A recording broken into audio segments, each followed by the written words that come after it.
पागल करके छोड़ दी हले, पागल करके छोड़ दी हले। ई का कइले रे जूलिया, ई का कइले रे ज्योतिया, ई का कइले रे नेहावा, ई का कइले रे ऋतुआ।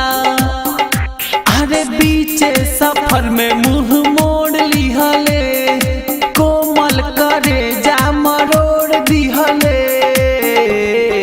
पागल करके छोड़ दिहले रे पूजावा, पागल करके छोड़ दिहले।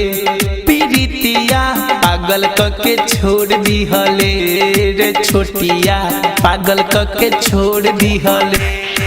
Presented by Tiger Music.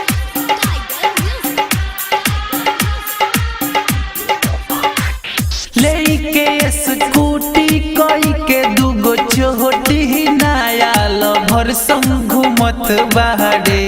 जवानी के अपना लुटावत बाहरे, रोजे रोजे शॉपिंग करत बाहरे, करत बाहरे, करत बाहरे।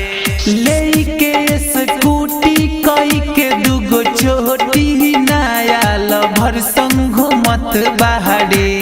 जवानी के अपना लुटावत बाहरे, रोजे रोजे शॉपिंग करत बाहरे। हमरा मोहरेला कइले उपैया, काहे हो गइले ते निर्दया। हमरा मोहरेला कइले उपैया, काहे हो गइले ते निर्दया। हमरा दिलवा के खुरपी से कोड़ दिहले, कोमल करे जा मरोड़ दिहले। पागल करके छोड़ दिहले रे सोनमी, पागल करके छोड़ दिहले रे सोनिया, पागल करके छोड़ दिहले रे मधुआ, पागल करके छोड़ दिहले। Presented by Tiger Music. Sundown Recording Studio, Gopalganj.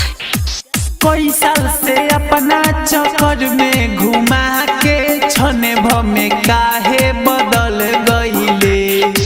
Abhishek बाबा के सपना देखा के, राजा राजीव संग चल गईले, चल गईले, चल गईले।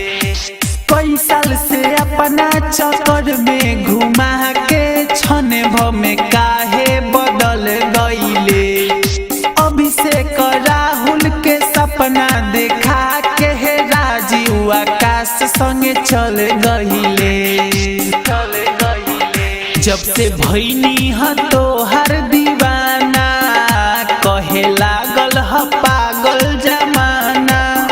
जब से भईनी ह तोहर दीवाना, कहे लागल ह पागल जमाना। हमके खुशी देखा के 2 करोड़ दिहले, कोमल करे जा मरोड़ दिहले। पागल करके छोड़ दिहले रे नीलमी, पागल करके छोड़ दिहले रे खुशबुआ, पागल करके छोड़ दिहले रे पगली, पागल करके छोड़ दिहले रे पगली।